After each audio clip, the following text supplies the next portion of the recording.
Welcome, everyone. Welcome back to the other side of the news. I hope we all had a great 4th of July. And we're going to look at two things I've talked about before, but now the Wall Street Journal had an editorial piece which I think is worth commenting about and discussing, as well as a great letter to the editor about UCLA and Dr. Martin Luther King. So let's start. New York's cop out. For those wondering where the defund the police movement is going, look no further than New York City.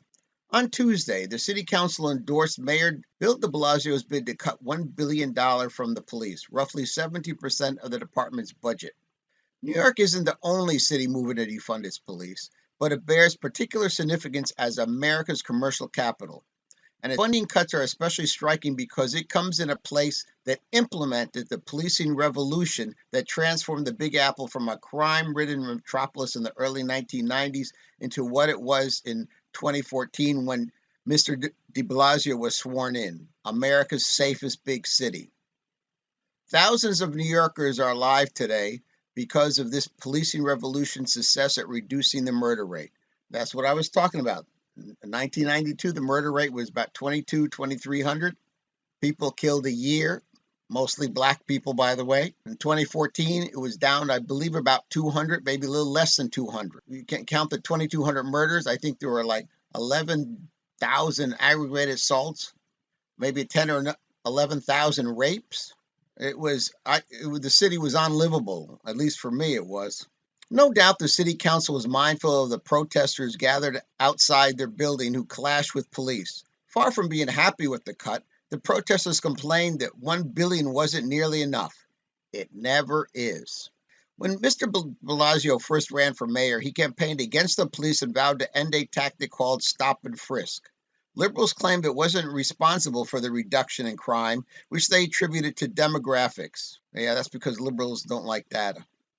In 2013, federal judge Shira Shenlin ruled that stop and frisk was unconstitutional. Eventually, the city abandoned it. Now, the anti-policing efforts are accelerating. The city council has eased the laws against such quality of life offenses as vagrancy and public urination, and Manhattan's district attorney is no longer prosecuting them. Now, so we're going to become like San Francisco now. Great. Governor Andrew Cuomo's bail reform this year lets even repeat offenders back on the streets immediately. In recent weeks, the police department dismantled its plainclothes anti-crime units under political pressure. The head of the Police Captains Association has called for ending the highly successful CompStat system that tracks crimes across the city and helps police focus on high-crime neighborhoods. The union says it encourages too many police interactions with minorities that result in police being blamed.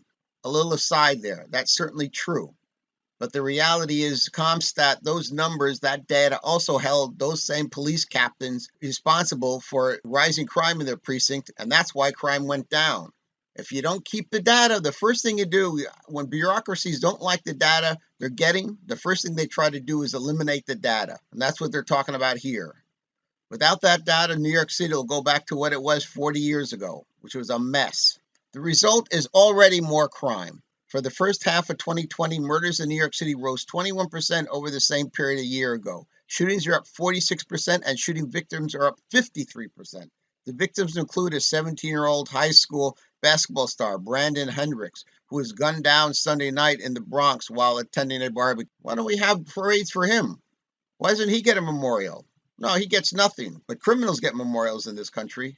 Great. Quote, you have a criminal justice system that is imploding, unquote, New York City Police Commissioner Emmett Shea told reporters last week. Imploding. That's the kindest way to put it. The New York Post reports that since the George Floyd protest began, police retirements are spiking, with 272 cops choosing to leave the force, compared with 183 over the same period last year.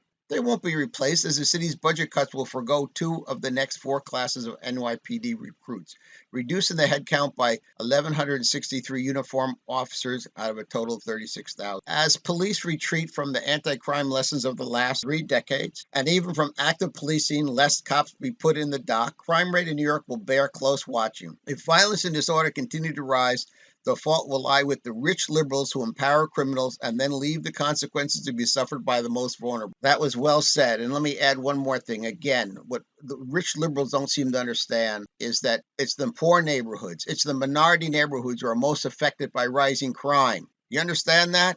Okay, next.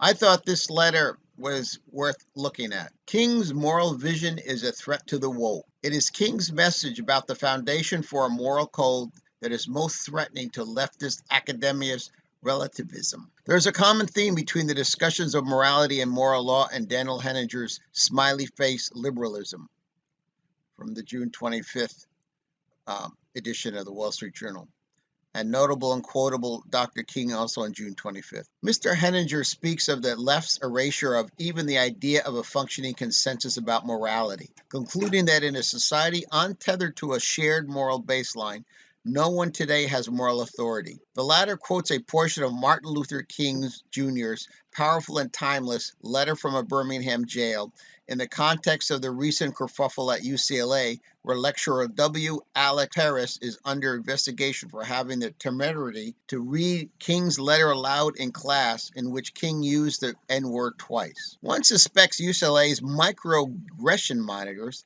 have little real concern about their exquisitely sensitive students hearing Dr. King's meaningful historical use of a word that is heard in almost every gangster rap song today. Rather, it is King's message about the foundation for a moral code that is most threatening to leftist academia's relativism. That is, that just laws must be rooted in natural law, eternal law, or the law of God.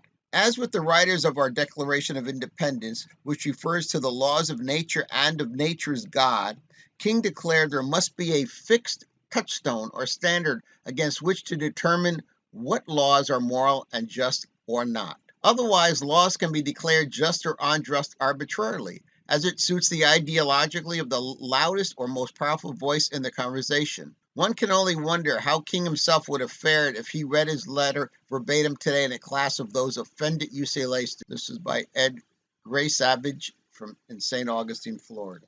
Well, that sums it up extremely well. Talked about today is a good to remind ourselves why we had the nation's birthday yesterday, which is a cause for celebration. And no matter what flaws our nation does have, this is still the best place in the world to live. Thank you for watching The Other Side of the News. Please remember to like, please remember to subscribe, leave some comments, and I'll talk to you tomorrow. Bye-bye.